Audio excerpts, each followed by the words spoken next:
Hugo, buenas noches. Buenas noches, Julio. Muchas gracias por recibirme otra vez en tu programa. Gracias, al contrario, gracias por tener la oportunidad de platicar. Hugo, ¿cómo te ha ido en esta etapa desde que iniciaste esta aspiración para coordinar los trabajos de la 4T en la Ciudad de México? ¿Qué te has encontrado de obstáculos, de una campaña mediática muy dura que he visto en contra tuya? Y por otra parte, pues, ¿qué cosas satisfactorias has ido encontrando, Hugo? Muchas cosas satisfactorias. De hecho, la gran mayoría de esta experiencia de 4 semanas de trabajo, de divulgación, con una idea muy simple. Hugo López-Gatell quiere coordinar la transformación en la Ciudad de México, se ha puesto a disposición del movimiento y esto nos ha dejado una gran satisfacción, el poder estar a ras del suelo, platicando con gente real en sus sitios de trabajo, en sus sitios de vivienda, en la vía pública, en parques, en jardines, en plazas.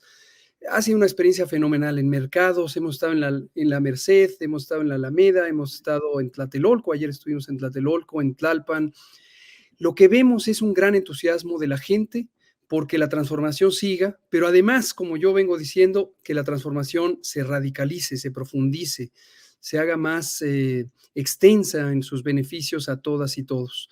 También hemos visto que esta idea que formulamos de que la transformación no debe entenderse como un proyecto político solo para personas pobres, sino que es un proyecto político de integración, de inclusión, en la que buscamos un progreso económico y social incluyente, que no deje a nadie atrás, a nadie afuera, y que completemos los proyectos que ya se han logrado a nivel federal, también en el nivel local. Uno de ellos muy importante es eliminar la corrupción. Todavía identificamos muchísimos comentarios sobre corrupción, particularmente a nivel de las alcaldías, esas viejas prácticas de los gobiernos que condicionaban el gasto social o condicionaban los presupuestos a ciertos favores políticos. Nos lo sigue relatando la gente con gran frustración, pero también con gran esperanza de que exista un empuje adicional para limpiar esa corrupción. Entonces ha sido en general muy satisfactoria esta experiencia. Insisto, vivirla a ras del suelo es como se vive bien, como se escucha a la gente, como se ve a la gente exclama, la gente llora a veces de emoción y de agradecimiento por la oportunidad de que siga la transformación en el sentido en que nos lo ha mostrado el presidente López Obrador y en esta esencia honesta del movimiento, sin clientelismo, sin acarreados, sin favores políticos. Nosotros la vivimos a ras del suelo y así queremos hacerla porque consideramos que es Sí. compatible con los principios del movimiento. Hugo, y a la vez, ¿qué cosas nefastas o negativas has encontrado? Dices, estoy haciendo una campaña a ras de suelo, directa, sin acarreados. ¿Cómo has visto en la contienda interna? ¿Qué cosas negativas te has encontrado? Bueno, como tú comentabas hace rato, los medios corporativos estaban pues muy cerrados, ahora parece que no quieren invitarme. Aparentemente algunas entrevistas que di, yo fui a todos los medios, pedí audiencia en todos los medios, algunos, las grandes televisoras, me dijeron, estos lugares se pagan, se pagan. Entonces aparentemente ¿Ah, quien sí, llegó ahí, Hugo? pues eso es lo que encontramos, que se paga si quiere uno estar en el horario estelar de Televisa o de TV Azteca. Quiero pensar que hay quien lo puede pagar. Nosotros nos resistimos a ese tipo de prácticas. Nos han dado no rotundos, gente que se presume democrática y plural. Y también otros ya no me quisieron volver a invitar después de que estuve en sus programas y no les gustó los cuestionamientos que hice sobre su silencio ante la corrupción, ante el manejo manipulador de la información y el fenómeno de la infodemia. Pero nosotros estamos abiertos, nosotros queremos humanizar la ciudad y estamos haciendo este llamado a que todas y todos nos sumemos de la manera más amplia posible por los grandes valores de esta sociedad, la honestidad, eliminar la corrupción y progresar en forma incluyente. Hugo, ¿les dijeron cuánto costaría una entrevista en Televisión Azteca o en No Televisa? nos precisaron. Nuestros compañeros que están a cargo de nuestra vinculación con los medios, primero pidieron las citas, característicamente nos dieron largas y largas y largas, y luego de manera informal alguien nos dijo, pues es que ustedes no entienden que estas cosas se pagan. Ay, No va con caray. nosotros. Fíjate un dato interesante. En algún momento, y lo anunciamos con antelación en una transmisión en vivo que tenemos a través de los medios electrónicos, dijimos, vamos a poner un muy modesto elemento de divulgación masiva con 3 anuncios espectaculares. No me refiero a los anuncios gigantes, Ajá. me refiero a unos carteles de 4 por 6 metros en los parabuses del Metrobús. 3, no 3 líneas ni 3 estaciones, 3 carteles. Cuesta 100,000 pesos tenerlos 15 días al aire, a la vista. Con 100,000 pesos vacunamos a 1,000 personas contra COVID. Nos pareció un insulto, nos pareció algo completamente fuera de lugar, esta especulación comercial que hacen las empresas de publicidad, y obviamente no les vamos a hacer el juego, porque la política no es publicidad de un objeto comercial, la política es un noble oficio para servir a la gente, al menos esos son nuestros principios, consideramos que son los principios del movimiento de transformación.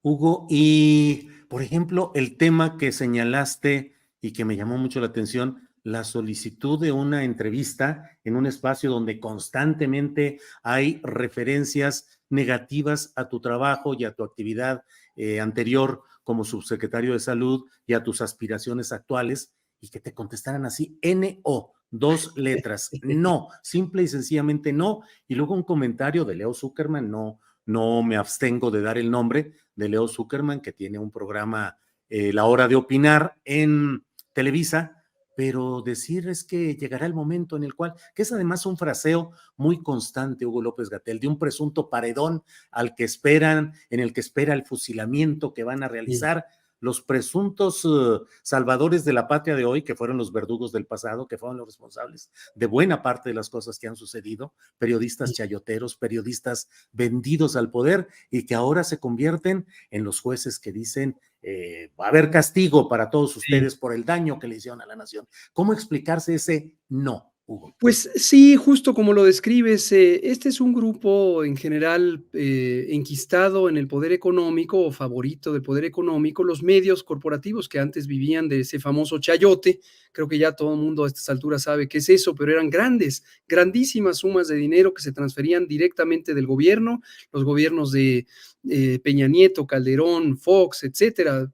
Salinas de Gortari posiblemente fue uno de los más amplios pagadores de silencio y pagadores de aplausos en los medios corporativos, pero están acostumbrados a eso y no pueden entender que haya una sociedad crecientemente plural, una sociedad más democrática, un pueblo informado y politizado, que lo que busca es tener medios de comunicación que reflexionen, que informen, que ayuden al debate plural entre los distintos puntos de vista. Ellos, por lo visto, cuando dicen es hora de opinar, solo se refieren a que opinen sus amigos, sus acólitos, sus favoritos, quienes les aplauden, y es un poco un rejuego de autoafirmación. Ahora que están tan chiquitos, tan derrotaditos, tan moralmente suprimidos porque no han podido dar la cara ante toda la máscara que se les cayó de toda la corrupción, pues están desesperadones. Yo los veo como tristones. Entonces, a eso creo que se debe estas no rotundos o que cierren la puerta una vez que uno empieza a debatir, pues ya no les gusta porque lo que querían era que uno estuviera en silencio, quizá, oyendo estos juicios sumarios que antes les daban resultados, pero ahora que ya no se los cree nadie. Hugo, desde mi punto de vista, lo he planteado en otros espacios del canal Astillero y mi propia columna en La Jornada, pues yo considero que hay un peligro en la Ciudad de México de que haya una regresión o un riesgo de regresión ante una candidatura específica, la de Omar García Harfuch. Sin embargo, pareciera que al menos la visión en encuestas de opinión es la de que los finalistas, los que se encaminan, con mejores resultados, al menos en esas encuestas de opinión, son Omar García Harfuch y Clara Brugada. Te pregunto, ¿has considerado la posibilidad de declinar, creo yo, a favor de Clara Brugada? Eso me lo han planteado. Fíjate que desde el inicio, cuando estaba por registrarme, el primer día que nos registramos todos, el 25 de septiembre, hubo varios mensajes que me mandaron, creo que algunos cercanos a Clara o simpatizantes de Clara, que dijeron, necesitamos que declines porque aquí tenemos que hacer una especie de candidatura de unidad. Me recordó a los tiempos de ese viejo priismo donde había acciones disciplinares y demás. Considero que es muy importante que haya una participación amplia, plural. Desde luego puede haber momentos coyunturales en donde las simpatías se empiecen a alinear hacia una perspectiva, hacia la otra, y en algún momento podría existir hipotéticamente este fenómeno de declinaciones. Lo mismo de mí hacia Clara o de Clara hacia mí. Por ejemplo, si lo que va a definir esto es el género, pues en un momento dado Clara no tendría ningún obstáculo si se define mujer. En cambio, si se define hombre, pues a mí me tocaría esta contienda con el hombre que tiene las preferencias más altas según muestran las encuestas de sondeo. Entonces, a lo mejor tocaría que Clara declinara hacia mí. Pero yo creo que no es el momento de cómo funcionan las cosas. Esto no es una elección, esto es una encuesta y aunque refleja las preferencias del pueblo, la encuesta lo que es un sondeo de opinión. Aquí no hay de que automáticamente, como si fuera un vaso de agua, yo me lo quito de la boca y entonces lo paso a alguien, como se hacía también en las cargadas priistas del régimen corporativo, en donde todos los aplaudidores, todos los que yo acarreé, que se vayan para allá. Nosotros no lo vemos así, nosotros vemos la importancia de una participación de cara a la sociedad, como he dicho, a ras del suelo, sin dispendio de recursos y dando una postura. Hemos estado nosotros compartiendo sobre todo ideas. Lo que nos caracteriza es que vamos plaza por plaza, compartiendo ideas, escuchando ideas, discutiendo ideas y propuestas, y eso ha sido muy bien recibido por distintos sectores, tanto dentro del movimiento de regeneración como en personas que nunca estuvieron en el movimiento o personas incluso que se alejaron del movimiento, por ejemplo, en torno a la elección de 2021. Y parte de la tarea es esa, presentar una perspectiva de la transformación que es incluyente, que no está considerando solamente favorecer a los militantes o a las personas que se subordinen a un liderazgo, sino a toda la sociedad. La sociedad es muy plural, incluye gente con simpatía por Morena, gente que no tiene simpatía política, que no identifica cuál es su postura, o incluso gente que está en los otros partidos y se ha dado cuenta del fiasco histórico que representa el conservadurismo y hoy está aspirando a sumarse a la transformación. Hugo, ¿tienes indicios de por dónde irá la decisión de Morena, género femenino o masculino? Lo que sabemos, y además me da gusto y felicito y agradezco a la dirigencia del partido, en particular a nuestra secretaria general, Citlali Hernández, es que hay un proceso de reflexión a cargo del Comité Ejecutivo Nacional y específicamente de la Comisión Nacional de Elecciones, que depende de este comité, en donde se va a evaluar, por un lado, las reglas que ponga el INE. Entiendo que todavía está por definirse si serán 4 o 5 mujeres obligatorias para alcanzar la paridad de género. También está el tema de la paridad efectiva, es decir, no se puede poner mujeres en donde se anticipa que podría haber una derrota electoral. Y al final del día también se tomará en cuenta los resultados de las encuestas de las 9 entidades federativas. Y eso finalmente llevará a un resultado que es una decisión centralizada del comité. Todo mundo lo sabemos, firmamos todos los que somos hombres una carta de compromiso de que reconoceríamos ese procedimiento. Y como yo he dicho, incluso en las reuniones con ciudadanas y ciudadanos en estos días, si al final la decisión de que sea una candidata mujer es por respetar, por promover esta paridad, esta igualdad de género, me parecerá estupendo, porque parte de nuestro planteamiento de humanizar la ciudad incluye la importantísima agenda de las mujeres. Las mujeres han estado históricamente relegadas del acontecer político, de la realidad económica, y urge hacer acciones reales, no discursivas, sino reales, porque las mujeres tengan puestos de liderazgo. Si eso lleva a que los hombres, en mi caso, nos sacrifiquemos y no quedemos, a pesar de haber quedado en algún resultado favorable en la encuesta, yo estaré muy contento de que el movimiento que yo respaldo, al que pertenezco, esté impulsando la paridad de género. Bienvenido. Hugo, ayer estuve en la Feria Internacional del Libro del Zócalo Ajá. y en 2 ocasiones, si no me equivoco, hubo rechifla y rechazo sonoro a la posibilidad de que Omar García Harfuch sea candidato a gobierno de la Ciudad de México por Morena. Luego hubo otra mesa en la cual también hubo este tipo de expresiones. Ha habido muchos señalamientos acerca de un rechazo a la postulación de García Harfuch. ¿Qué opinas de su figura política, de su viabilidad como candidato y como eventual jefe de gobierno y maniobras que se le atribuyen de quitar propaganda con brigadas de personas? ¿Qué opinas, Hugo? Yo pienso en general, y esto lo he manifestado desde que me registré a la contienda interna y también cuando en las fechas en que el Comité Ejecutivo Estatal de la Ciudad de México nos identificó a 4 personas en este proceso. También cuando después el Comité Ejecutivo Nacional sumó a Torruco, a Miguel Torruco en la contienda, no sumó a una mujer, lo cual me llamó un poco la atención, pero bueno, esa es una decisión que toma la dirigencia. Y lo que veo es un proceso en donde todas y todos tenemos que pensar más allá de nuestras personas. Al menos yo lo veo así. Si uno está aferrado a que uno quiere ser porque es su última carta política o porque es el momento de subir al estrellato o al poder o cualquier cosa, uno deforma su participación. Desde mi punto de vista, lo más importante es estar a disposición del movimiento, porque estar a disposición del movimiento es estar a disposición del pueblo, de la gente. Y lo que nos interesa es contribuir a que la gente viva en condiciones de bienestar, tener una sociedad más justa, más incluyente.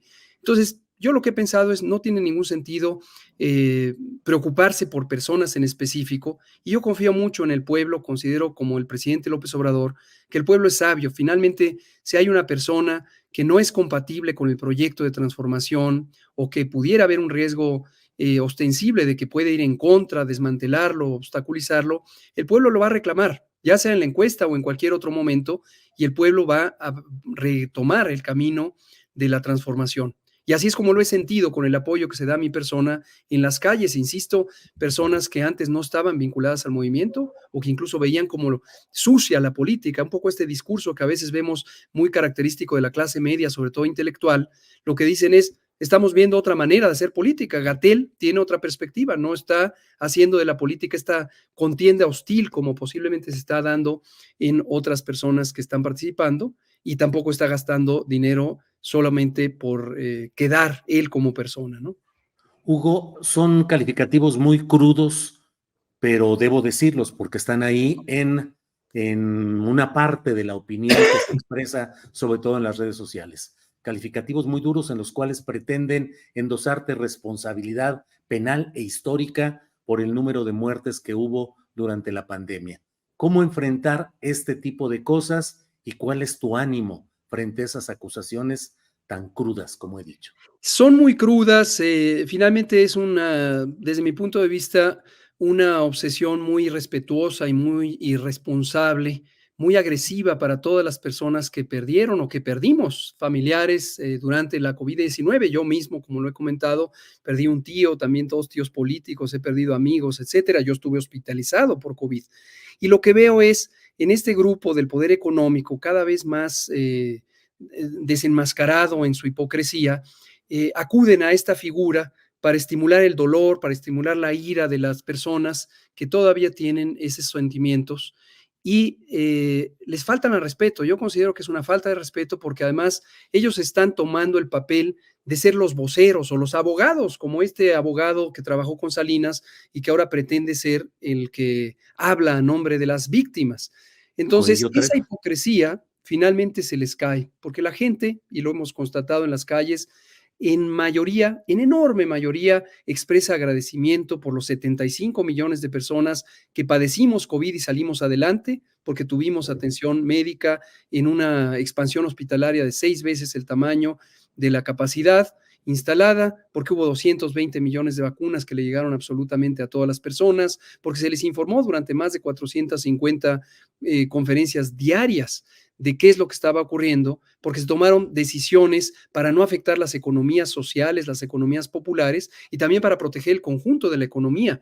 Y es por eso que este discurso un tanto hipócrita, un tanto cínico, que ofende a las personas que ellos dicen representar, pues ya no pega, ¿no? Ayer, por ejemplo, te comento esta experiencia. Ayer fuimos al centro de Tlalpan, ahí a la plaza de Tlalpan, y justo cuando estábamos por empezar en una reunión donde pues estaban las personas que voluntariamente quisieron llegar, por cierto, mi agradecimiento a todas esas personas que se han sumado a este esfuerzo de divulgación por humanizar la ciudad, se acercó una mujer de aproximadamente 35, 38 años, muy vociferante, diciendo que todo era mentira y que no hemos tenido progreso económico y que el peso frente al dólar no está en una condición óptima y que no mejoró el salario mínimo, etcétera. Lo que yo dije es que hable. Si ella quizá conoce información que el conjunto de nosotros ignoramos, que hable. Le pasé el micrófono, le dije, adelante, por favor, explíquenos por qué usted tiene otra perspectiva. Y lo que dijo la señora es algo que me parece pues respetable. Comentó que su padre o madre, no recuerdo quién de los dos, había fallecido por COVID y acto seguido empezó a decir una tras otra estas fórmulas propagandísticas que hemos visto en las televisoras, en la radio corporativa, en la prensa de los empresarios, una tras otra, fórmulas parecían así. Y nosotros le invitábamos a que reflexionara junto con nosotros un poco la lógica de cómo la desigualdad social es un determinante mayor de cómo nos fue en el COVID y en general de cómo es la vida de las personas, de cómo el sistema de salud fue desmantelado por la corrupción y por la privatización corrupta, o de cómo el estado de salud de la población es consecuencia de este modelo de alimentación en donde se han enriquecido unas pocas empresas globales de comida y bebida chatarra, pero han dañado profundamente a la población. No hubo manera. La señora encolerizada, a pesar de que tenía el micrófono en la mano, estábamos buscando que todo el mundo le escuchara, dejó el micrófono y se salió. Entonces, esa es la cara que vemos en un Ciro Gómez Leiva que ahora no me quiere recibir y que el día que me entrevistó salió furioso del estudio, en un René Delgado que empezó a balbucear y le temblaba la cara porque no podía articular ningún argumento plausible para lo que yo le estaba explicando con todo respeto y con toda paciencia. Y así es como vemos que este grupo está moralmente chiquito, moralmente derrotado. Una vez que no tienen el dinero gubernamental que antes lo sostenía y ahora solo se los dan los empresarios, pues están muy desconcertados. Hugo, pues te agradezco mucho a reserva de lo que desees agregar. Te agradezco que hayas tenido la amabilidad de platicar con nosotros. Y bueno, creo que más allá de las circunstancias, hay una tarea enfrente que es la de luchar por la conservación de derechos y libertades y la condición progresista de la Ciudad de México. Justo esto, si me permites, eso es lo que quisiera agregar.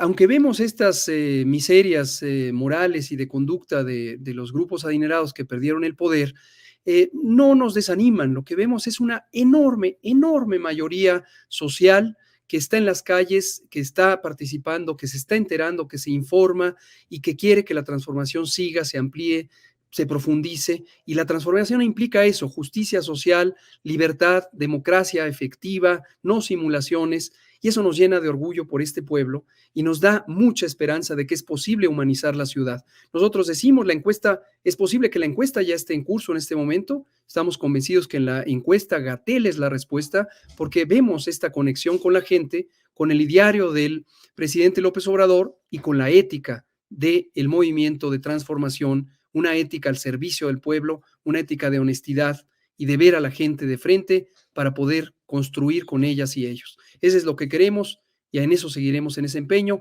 en esta coyuntura o en cualquier otra, en pro de este movimiento de transformación. Hugo, pues te agradezco mucho y estaremos atentos a lo que vaya viniendo en estas decisiones y determinaciones, primero internas y luego el trabajo político externo. Gracias, Hugo. Muchas gracias. Gracias, Julio. Pues estoy a la orden y muchas gracias por abrir tu espacio. Al contrario, gracias a ti. Hasta luego. Gracias.